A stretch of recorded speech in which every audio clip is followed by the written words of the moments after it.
Viralkan Muhammad. Jika ada orang yang serius mencintaiku, buktikan cinta hambaku kepadaku dengan mengikuti contoh dan jalan hidupmu. Ketika ikut diikuti, Allah turunkan cintanya kepada kita.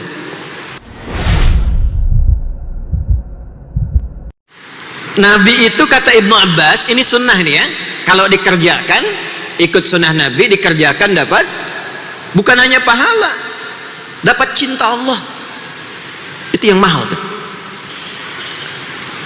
Pak, bukan hanya pahala ya Pak, semua kegiatan kita yang diniatkan ikut petunjuk Nabi itu bisa berpotensi mendatangkan cinta Allah.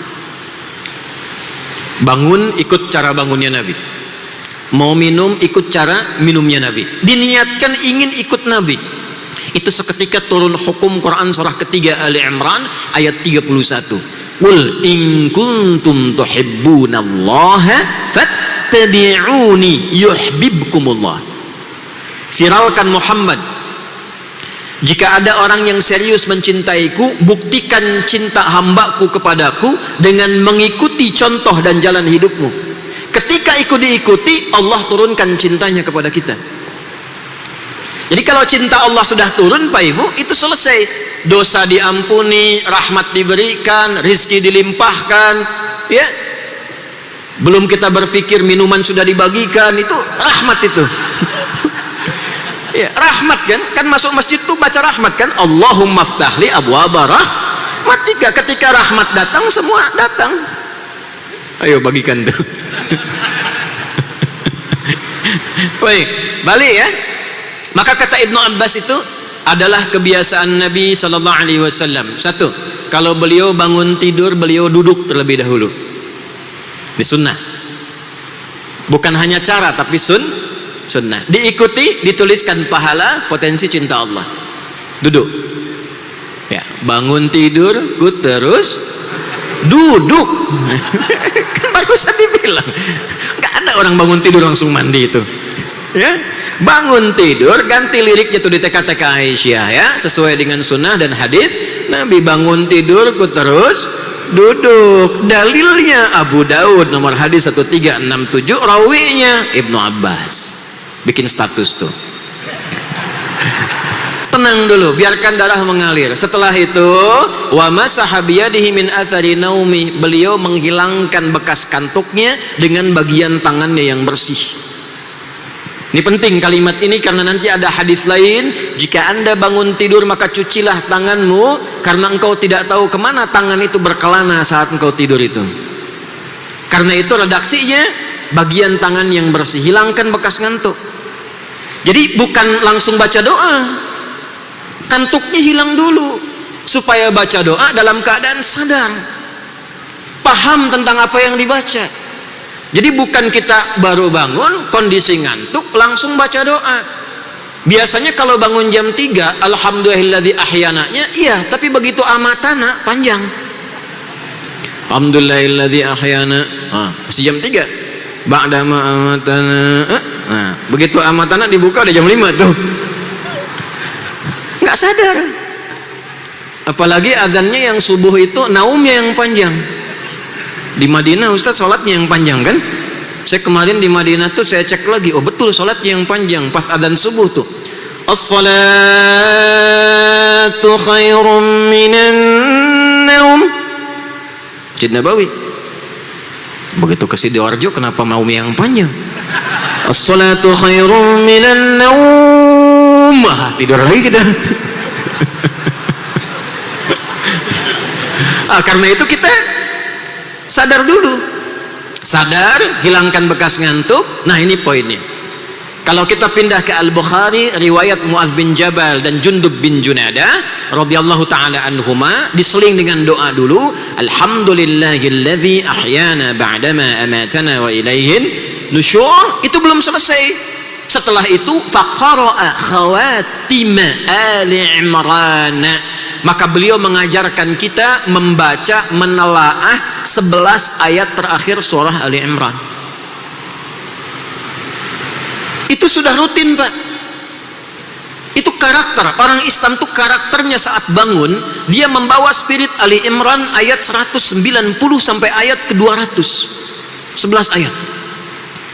Inna fi khalqis samawati wal ardi wa ikhtilafil laili wan nahari la ayatin liulil albab. Jadi kita baru bangun sudah diminta oleh Al-Quran, dituntun oleh Nabi untuk menjadi pribadi ulul albab. Baru bangun. Anda boleh cek kitab suci manapun yang dianggap suci di muka bumi. Tidak ada satupun kitab yang disucikan di muka bumi ini yang mengajar, membimbing, mengarahkan pemeluknya baru bangun menjadi pribadi intelektual ulul albab. Itu tidak ada. Kecuali Al-Quran. Quran surah 23. Ada manusia yang sedang berpetualang di bumi tapi dia pewaris surga Firdaus. Amalnya apa?